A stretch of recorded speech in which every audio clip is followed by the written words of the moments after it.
Praise the Lord. வாழ்வை வளமாக்கும் தேவ வார்த்தை. சங்கீதம் 20:1. ஆபத்து நாளிலே கர்த்தர் உமது ஜெபத்தை கேட்பாராக. யாக்கோபின் தேவனுடைய நாமம் உமக்கு உயர்ந்த அடைக்கலமாவதாக.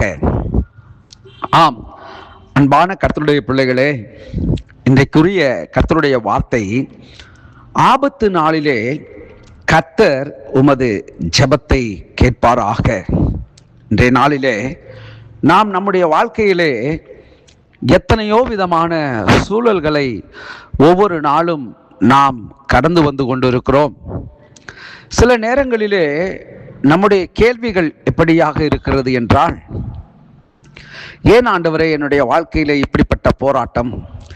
ஏன் ஆண்டவரே என்னுடைய வாழ்க்கையிலே பிரச்சனை? ஏன் ஆண்டவரே என்னுடைய வாழ்க்கையிலே பொருளாதார குறைவு?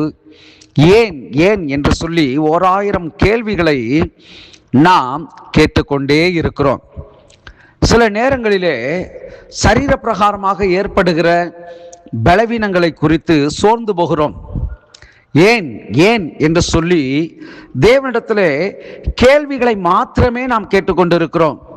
இந்த நாளிலே கர்த்தர் நமக்கு உணர்த்துகிற இந்த நல்வார்த்தை என்னவென்றால், ஆபத்து நாளிலே கர்த்தர் உமது ஜெபத்தை கேட்பாராக.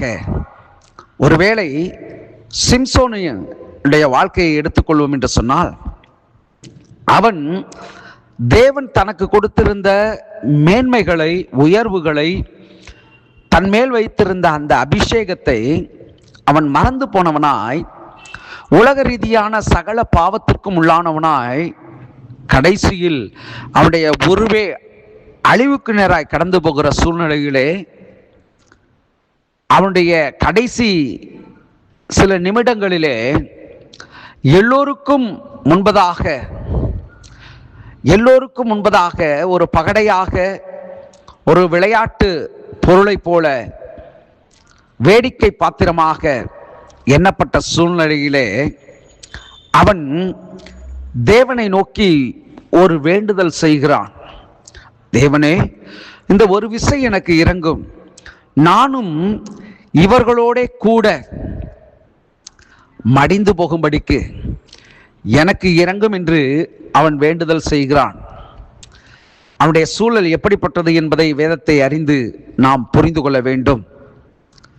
கண் பிடுங்கப்பட்ட நிலை, தலைமயிர் சிரைக்கப்பட்ட நிலை, கைகளிலே கட்டப்பட்ட நிலை, இதை போன்ற சூழ்நிலையிலே செய்வது அறியாது அவன் தேவனை நோக்கி வேண்டுதல் செய்கிறான். தேவன் மறுபடியும் அவனுக்கு அவனுடைய பலத்தை கட்டளையிடுகிறார். சிம்சோனுடைய வாழ்க்கையிலே என்னவாக அவனுடைய டெடிகேஷன், அர்ப்பணிப்பு இருந்தது. சத்ருவானவன் அதை தகர்த்து போட்டான். ஆயினும் கடைசி நேரத்திலே அவன் தேவனை நோக்கி கூப்பிட்டான்.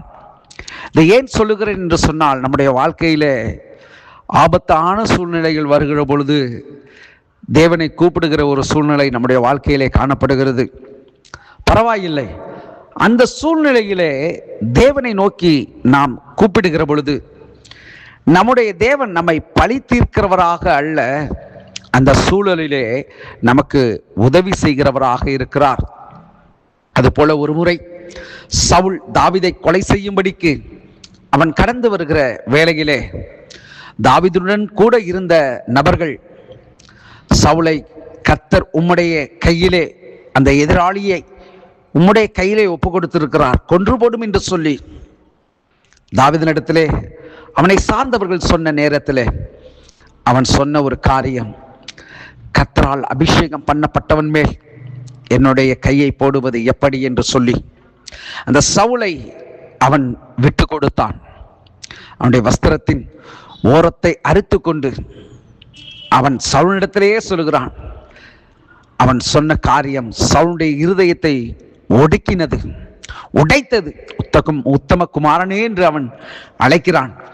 தேவன் உன் கையிலே என்னை கொடுத்திருந்த பொழுதும் நீ என்னை கொன்று போடாமல் என்னை விட்டாயே என்று சொல்லி அவன் அங்கலாய்க்கிறதை பார்க்கிறோம்.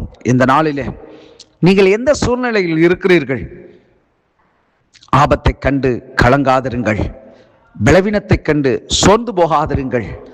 கர்த்தர் உங்களுக்கு பலத்தையும் உங்களுடைய ஆபத்து நாளிலே உங்களுக்கு அனுகூலமுமான துணையுமாய் இருக்கிறார். சோர்ந்து போகாதிருங்கள். ஜெபிப்போம். நல்ல தகப்பனே, உடைய வார்த்தையின் மூலியமா எங்களோடு நீர் இடைபடுகிறதற்காய் நன்றி. ஆபத்து நாளிலே எங்களுடைய ஜெபத்தை நீர் கேட்கிறவராய் இருப்பதற்காய் நன்றி. இந்த நாளிலே யாரெல்லாம் அப்படிப்பட்ட சூழ்நிலைகளில் இருக்கிறார்களோ, கர்த்தர் அவர்களுக்கு ஆண்டவரே நீர் அவருடைய சத்தத்தை கேட்டு அவருடைய வாழ்க்கையை நீர் மாற்றும்படியாய் ஜெபிக்கிறேன். கரத்திலே ஒப்பு கொடுக்கிறேன். கிறிஸ்து இயேசுவின் நாமத்தில் ஜெபிக்கிறேன் நல்ல பிதாவே. ஆமேன், ஆமேன். God bless you.